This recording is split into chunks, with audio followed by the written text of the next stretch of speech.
Welcome back to Breadcrumbs for Life. This is Frances, where simple steps lead to real results.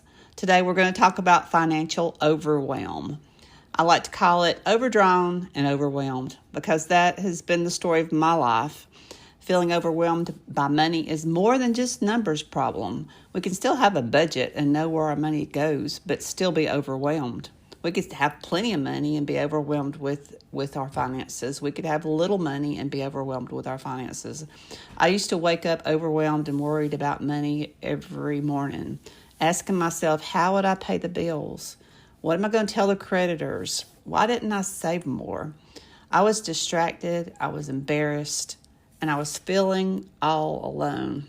I was definitely overdrawn and definitely overwhelmed. Now, let's be clear. Feeling overwhelmed by money doesn't always mean you're broke. Like I said, you could have lots of money, but still be overwhelmed. It can happen when you're unsure or unclear or just exhausted by the emotional weight of it all. And with things that have gone up so much, everything costs twice as more than it used to. It's definitely overwhelming, to say the least, wondering if you've got enough money to go through the month. So here's 3 common reasons financial stress feels so heavy.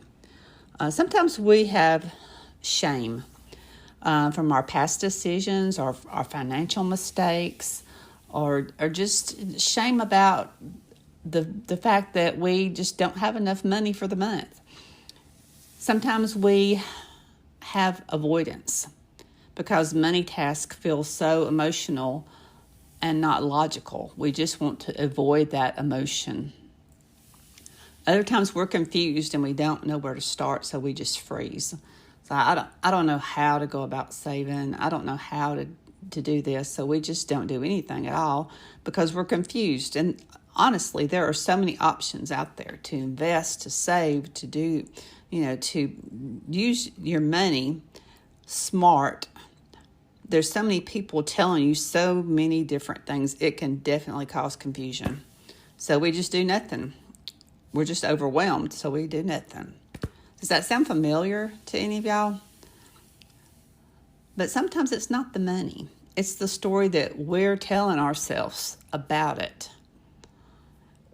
It's our past, how we were raised. I was raised by a couple that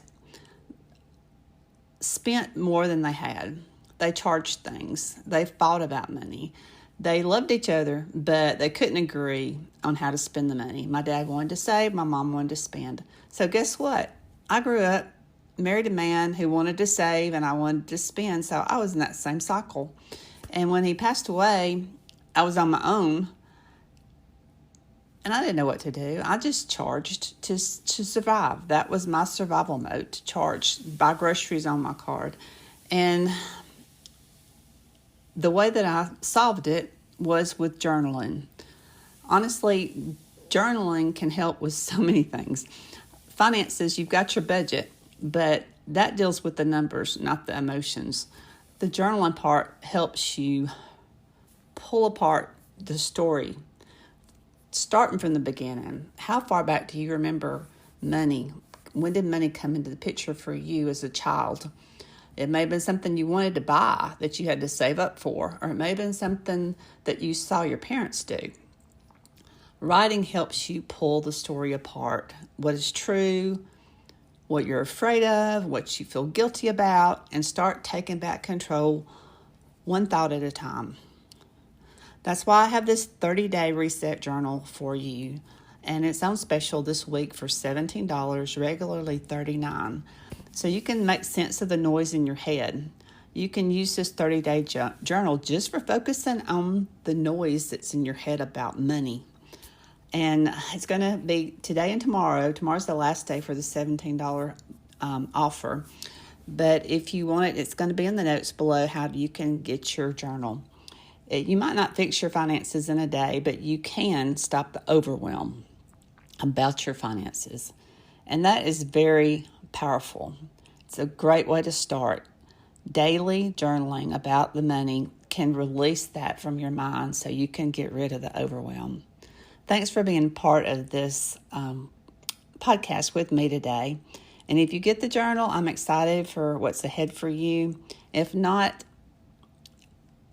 it'll still be out there, but it's just going to cost twice as much. So don't be overwhelmed by deciding to get the journal. Just go ahead and grab it for $17, and that's your first good financial choice for the day. Until next time, leave a breadcrumb, make a difference. This is Frances.